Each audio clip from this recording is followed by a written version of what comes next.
2024 ఎందుకో real estate వాళ్ళకి అంత మంచిగా కలిసి రాలేదు. ఎందుకంటే డౌన్‌ఫాల్‌లో ఉంది. గవర్నమెంట్ వచ్చింది, హైడ్రా వచ్చింది, బోల్డ్ అని తతంగాలు ఉన్నాయి. ఇప్పుడు 2025లో రియల్ ఎస్టేట్ ఎలా ఉండబోతుంది? సో రియల్ ఎస్టేట్ ఎప్పుడు కూడా 3 పూలు 6 కాయలుగా ఉండాలి. రియల్ ఎస్టేట్ కి ఆగం చేద్దాం, రియల్ ఎస్టేట్ ని పడగొడదాం, రియల్ ఎస్టేట్ ని ఇంకేదైనా చేద్దాం అనుకుంటే ఒకసారి స్టోన్ బడి వర్క్ స్టార్ట్ అయిందంటే ఇప్పుడు ఎవరైతే కొన్నారో వాళ్ళు సేఫ్ సైడ్ 100%. అండ్ కొనని వాళ్ళు కూడా ఇప్పుడు కొనండి. నేను మళ్ళీ చెప్తున్నా, 2025 లోపు మీరు 30 లోపు ఎప్పుడైనా కొనండి. 30 తర్వాత రాసి పెట్టుకోండి, మీరు 2030 తర్వాత.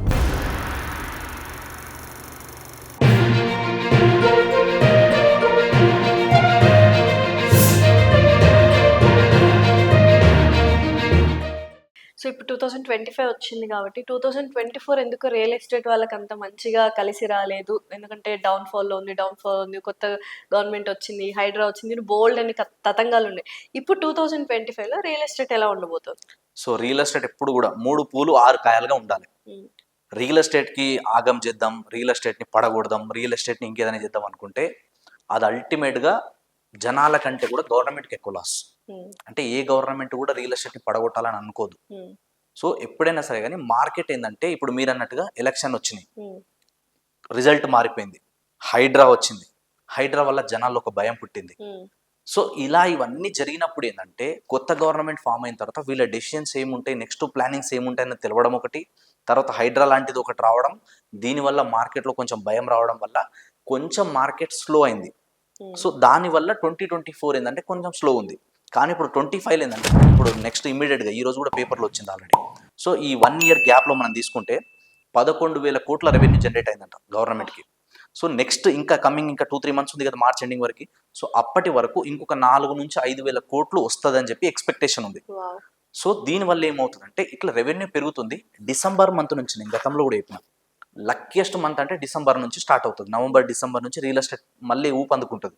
ఇప్పుడు ఫెస్టివల్ అయింది, సంక్రాంతి అయిపోయింది, ఇప్పుడు నెక్స్ట్ మార్చ్ మనకి ఫైనాన్షియల్ ఇయర్ ఎండింగ్ వస్తుంది. ఈ టైంలో ఎక్కువ మంది ఇన్వెస్టర్స్ వస్తారు, ఎక్కువ మంది ఇన్వెస్ట్మెంట్ చేస్తారు. అండ్ ఈ ఫైనాన్షియల్ ఇయర్ ఎండింగ్ లోపు ఇంకో 4-5 వేలు వస్తున్నాయి అంటున్నారు, ఇంకా రెవెన్యూ రావచ్చు మనకి.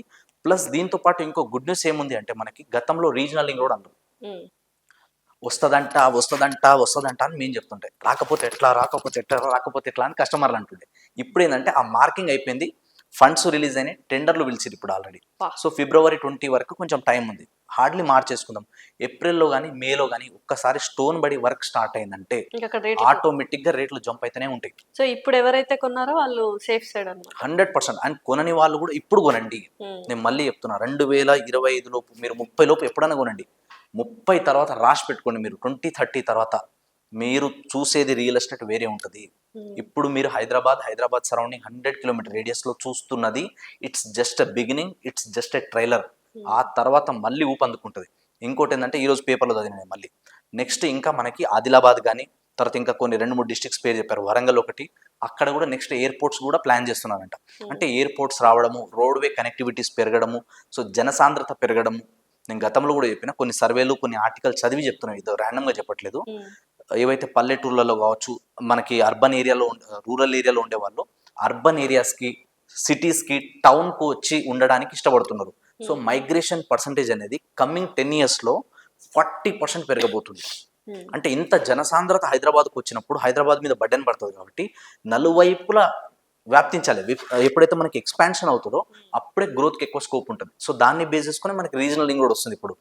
ఎందుకంటే మన గతంలో తీసుకుంటే ఫస్ట్ మనకి ఏమైంది, హైటెక్ సిటీ వచ్చినాక ఎట్లా డెవలప్మెంట్ అయిందో మనం చూస్తాం. తర్వాత ఓఆర్ఆర్ వచ్చినాక ఎట్లా డెవలప్ అయిందో చూస్తాం. ఇప్పుడు నెక్స్ట్ వచ్చేసి మనకి త్రిబుల్-ఆర్, ఔటర్ రింగ్ రోడ్ దగ్గర కొనలే, హైటెక్ సిటీలో కొనలే, మాదాపూర్లో కొనలే అనుకునే వాళ్ళు ఇప్పుడు రీజనల్ రింగ్ రోడ్ లోపల కొనండి. సో రీజనల్ రింగ్ రోడ్ లోపల మీరు కొనగలిగితే నెక్స్ట్ 5 to 10 yearsలో ట్రమెండస్ గ్రోత్ వస్తుంది. కానీ కొందరు ఉంటారు మహానుభావులు, మహాజ్ఞానులు, నాకంతా తెలుసు, నేను మునిగిందే గంగా, నేనే కరెక్టు, రియల్ ఎస్టేట్ వాళ్ళు అమ్ముకోనికే మస్తు చెప్తారు, ఏం లేకపోయినా వీళ్ళు డబ్బు కొడుతూనే ఉంటారు, రియల్ ఎస్టేట్ ఎప్పుడు ఇట్లనే ఉంటుంది, వీళ్ళు ఎప్పుడు మాట్లాడినా రియల్ ఎస్టేట్ మంచిగా ఉందంటారు. ఎప్పుడైనా గుర్తుపెట్టుకోండి, ఏదన్నా ఒక సిచ్యువేషన్ వచ్చినా, ఏదన్నా గవర్నమెంట్ మార్పులు వచ్చినా, ఇంకా XYZ ఏదన్నా కోవిడ్ లాంటిది వచ్చినా కూడా మార్కెట్ అనేది కొన్ని రోజుల వరకు స్టాగ్నెంట్ ఉంటుంది, కొన్ని రోజులే స్లో ఉంటుంది, ఎప్పటికీ స్లో ఉండదు. ఒక్కటేసారి మార్కెట్ ఏ విధంగా ఉంటుంది అంటే ఒక్కొక్కసారి ఇప్పుడు మీరే చూసుకోండి 23 తర్వాత నుంచి రేట్లు పెద్ద పెరగలేవు, 24 ఇప్పుడు 25 కదా, ఒకటేసారి ధన్నమని జంప్ అయితే రేట్లు 2000 3000 గజానికి ఎక్స్ట్రా చెప్తారు. అరే మొన్నటిదాకా రేట్ లేదు, మొన్నటిదాకా ఎవడు ఓన్లీ అనుకుంటారు. కానీ ఎందుకు పెరుగుతున్నాయంటే మార్కెట్ కండిషన్ మారినప్పుడు ఆటోమేటిక్గా ప్రైస్ మారుతుంది. నేను గతంలో కూడా చెప్పిన, ఒక బిల్డర్ కానీ ఒక డెవలపర్ కానీ సొంత పైసలు ఇంట్లోకి తీసుకొచ్చి అన్ని ఎవడు పెట్టాడు, అన్ని అక్కడ నుంచి ఇక్కడ నుంచి తీసుకొచ్చి లోన్లు తీసుకొచ్చి వడ్డీలకు తీసుకొచ్చి అన్ని పెడతారు. ఇవన్నీ పెట్టిన తర్వాత వడ్డీలు ఎక్కువైతే ఆయన ఏం చేస్తాడు, లాస్ట్లో అమ్ముకుంటారు ఎవరన్నా. అంత రిస్క్ తీసుకొని అంత కష్టపడి అన్ని నా ఎక్స్పీరియన్స్ అని చెప్పిన 100 మంది డెవలపర్లు బిల్డర్లు నాకు తెలుసు. వాళ్ళతో కూర్చొని వాళ్ళతో నేర్చుకొని వాళ్ళ దగ్గర మీటింగ్లో విన్నా కాబట్టి చెప్తున్నా. వాళ్ళందరూ ఒట్టేసి కూర్చున్నారు. 4 రోజులు లేట్ అయినా పర్లేదు కానీ రూపాయి లాభంకి అమ్మాలి తప్ప నష్టానికి ఎవ్వరు అమ్ముకోరు. అది వ్యాపారానికి విరుద్ధం. అది ఎవ్వరు అమ్మనే. నేను కూడా అంతే, నేనే కదా ఎవరైనా అంతే. ఎనీ బిజినెస్ మ్యాన్ బిజినెస్ పెట్టింది ఎందుకు, సత్రం కాదు కదా, సంఘ సేవ చేయనికే, ఫ్రీగా చేయనికే. కాబట్టి బిజినెస్ మ్యాన్ ఎప్పుడు కూడా రూపాయి వచ్చేదాగానే ఆలోచిస్తారు. అండ్ వాళ్ళకి ఏమైనా డిలే అయినా, ఈ గవర్నమెంట్ మార్పులు వచ్చినా దానివల్ల వాళ్ళకి ఏం ఫరక్ పడదు. 4 రోజులు లేట్ అవుతుంది. 4 రోజులు లేట్ అయిన తర్వాత మళ్ళీ రూపాయి కస్టమర్ నుంచి వసూలు చేస్తారు. కాబట్టి మనం కొనాలన్నప్పుడు మార్కెట్ కండిషన్తో సంబంధం లేదు. రైట్ ప్రాపర్టీయా కాదా, రైట్ లొకేషనా కాదా, రైట్ ప్రైస్లో వస్తుందా లేదా, అక్కడ మనం ఇన్వెస్ట్మెంట్ చేస్తే రావడానికి అంటే నెక్స్ట్ 10 yearsలో గ్రోత్ వస్తుంది, పెరుగుతుంది అని ఏ విధంగా మనం చెప్పగలుగుతున్నాము. సరౌండింగ్ ఎంప్లాయ్మెంట్ ఏముంది, కనెక్టివిటీస్ ఏమున్నాయి, గవర్నమెంట్ ఫ్యూచర్ ప్లానింగ్స్ ఏమేమి ఉన్నాయి, వీటిని మనం దృష్టిలో పెట్టుకొని ఇన్వెస్ట్మెంట్ చేస్తే గ్యారంటీగా రేట్లు పెరుగుతాయి లేదో. రియల్ ఎస్టేట్లో మస్తు అంటారు, గప్పుడు ఎడవేరగాలి, గాడకు అంత దూరం ఎవడిపోతాడు, గాడెప్పుడు రేట్లు పెరుగుతాయి, ఇవన్నీ అనుకోవద్దు. అట్లా అనుకుంటే మీరు ఇలా చెక్ చేసుకోండి. కావాలంటే హైదరాబాద్ లోపల చాలా మంది పెద్ద వాళ్ళు కూడా హైదరాబాద్ లోపల ప్లాట్లు, ల్యాండ్లు, ఎకరాలు కొనట్లేదు. సిటీ నుంచి 100 కిలోమీటర్ దాటి బయటికి వెళ్తున్నారు. అండ్ హైదరాబాద్కి సరౌండింగ్లో మీరు prime location, any prime location తీసుకోండి. మీరు 100 కిలోమీటర్ రేడియస్ చెప్తున్నాను నేను. 100 కిలోమీటర్ రేడియస్ లోపల మీకు 60 నుంచి 80 లక్షల కన్నా తక్కువ ధరలో ఎకరం భూమి వస్తలేదు. సింపుల్ ఫండ్ ఇది. 80 లక్షలు పెట్టాలంటే సో ఇప్పుడు ఒకవేళ హైదరాబాద్ లో కొనాలి అనుకుంటే విత్ ఇన్ 100 కిలోమీటర్స్ రేడియస్ చూసుకుంటే చాలా 100%. ఎందుకంటే అది దాటి కూడా కొనొచ్చు. కానీ మనం ఏం చూసుకోవాలంటే ఎప్పుడైనా ఒక రాజధానికి, ఒక మెట్రోపాలిటన్ సిటీకి ఎంత దగ్గర ఉంటే అంత మంచిది. సో అంత దగ్గర అన్నప్పుడు మనం ఓఆర్ఆర్ లోపల అయితే కొనలేము. సో ఓఆర్ఆర్ దాటిన తర్వాత నెక్స్ట్ 30 కిలోమీటర్ రేడియస్లో మంచి ప్రాపర్టీస్ దొరుకుతాయి మన బడ్జెట్ తగ్గట్టు. మనం అంత ఎఫర్ట్ చేయలేమన్నప్పుడు ఇంకొంచెం 50 కిలోమీటర్ వరకు వెళ్ళాలి. ఓఆర్ఆర్ నుంచి 50 కిలోమీటర్స్ అక్కడ దాకా వెళ్ళి ప్రైమ్ లొకేషన్లో మనం ఇన్వెస్ట్మెంట్ చేయాలి మన బడ్జెట్ తగ్గట్టు. ఇప్పుడు మన దగ్గర తక్కువ బడ్జెట్ ఉన్నాయి కదా అని చెప్పి ఆగిపోవద్దు. తక్కువ బడ్జెట్లో ఎక్కడ వస్తుందో కొంచెం దూరం వెళ్ళి కొనాలి. ఎందుకంటే నేను ఒక చిన్న ఎగ్జాంపుల్ చెప్తాను. మా గురువు నాకు చెప్పింది ఏంటంటే, అత్తగారింటికి ఫస్ట్ టైం పోయేటప్పుడు దూరం అనిపిస్తుంది అంట, కానీ పోతూ ఉంటే దగ్గర అనిపిస్తుంది. ఇది కూడా అంతే. మనం ఫస్ట్ టైం పోయి చూసేటప్పుడు ల్యాండ్, ఆ సైట్ దూరం అనిపిస్తుంది, కానీ రెగ్యులర్గా వెళ్తుంటే దగ్గర అయిపోతుంది. సో ఒకప్పుడు కూడా హైదరాబాద్ కూడా అందరికి దూరమే, కానీ ఇలా హైదరాబాద్లో ఆల్ ఓవర్ ఇండియా నుంచి వచ్చి ఉంటున్నారు కదా.